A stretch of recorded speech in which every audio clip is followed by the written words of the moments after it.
Welcome to today's deep dive. If you open up the source material for today, the very first thing you see isn't actually a recipe. Yeah, it's pretty unexpected. Right. It's actually this really heartfelt foreword by Martha Stewart talking about them bonding back in 2008 over cognac mashed potatoes and green brownies. Which is, such a specific combo. Totally. Today we are exploring the culinary paradox of Snoop Dogg's cookbook, From Crook to Cook. Our mission is to figure out exactly how a hip-hop legend approaches the culinary arts.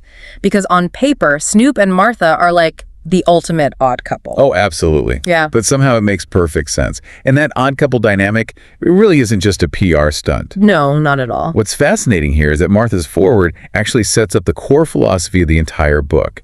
It's essentially a manifesto on the unapologetic blending of wildly different worlds, backgrounds, and tastes. You literally see that exact same split personality when you open up his fridge. I mean, it is hilarious. And the pantry section is great. Yeah, he's got luxury Moet champagne chilling right next to, like, a box of Kraft macaroni and cheese. And Pop-Tarts. And French's mustard. Yes, French's mustard. I mean, if you look in your own pantry right now, you probably have half these basics, but you wouldn't necessarily think to combine them with high-end luxury. Right, definitely not. So isn't this the ultimate modern flex? Having billionaire tastes, but staying fiercely loyal to the absolute basics. I mean, yeah, it's a total refusal to abandon his roots, even as his palate has evolved.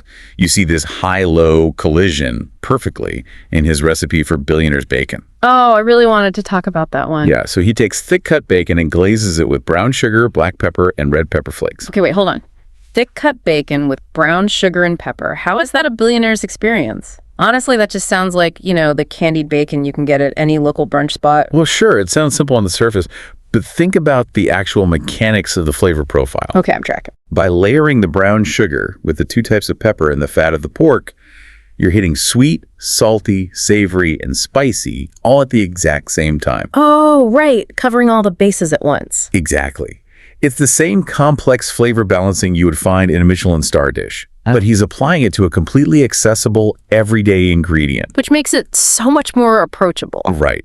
He explicitly writes about coming a long way from eating government-issued cheese, but he proves you don't need caviar to eat like a billionaire. Oh, it's about elevating the accessible. That makes a lot of sense. And this blending of basic staples with luxury, it totally dictates how he cooks, too. Oh, 100%. Like, a lot of his techniques seem born out of the necessity of touring.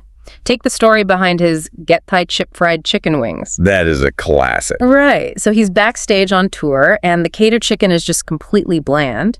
So his cousin McShawn grabs a bag of potato chips, crushes them up, and uses them to coat the wings. Just brilliant improvisation. Yeah, to me, that is literal musical sampling.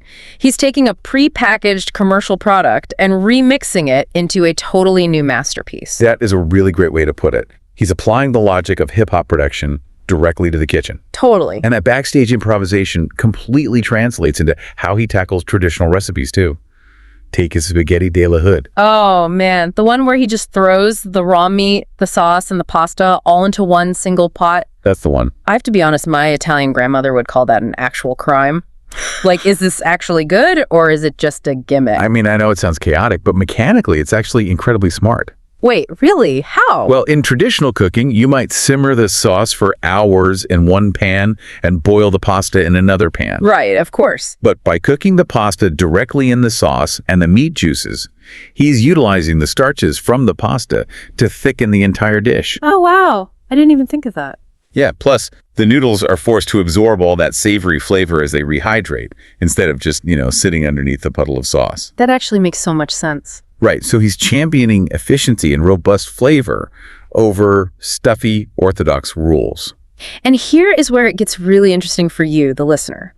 Looking through From Crook to Cook, the biggest takeaway is that Snoop successfully strips away all the gatekeeping of fine dining. Absolutely, it's so refreshing. Yeah, he makes the case that a quick lunch of peanut butter, honey, and sliced fruit is just as valid a culinary experience as the down-under lobster thermidor he discovered at a 7-star Versace hotel in Australia. If we connect this to the bigger picture, The application here is that food should be democratic. It's about flavor, joy, and authenticity. Exactly. You really don't need tweezers and a white tablecloth to create something memorable. Right. So if a hip-hop icon can completely redefine gourmet cooking using crushed potato chips and a bottle of hot sauce, what arbitrary rules in your own kitchen or even your own life are you blindly following that are just begging to be broken?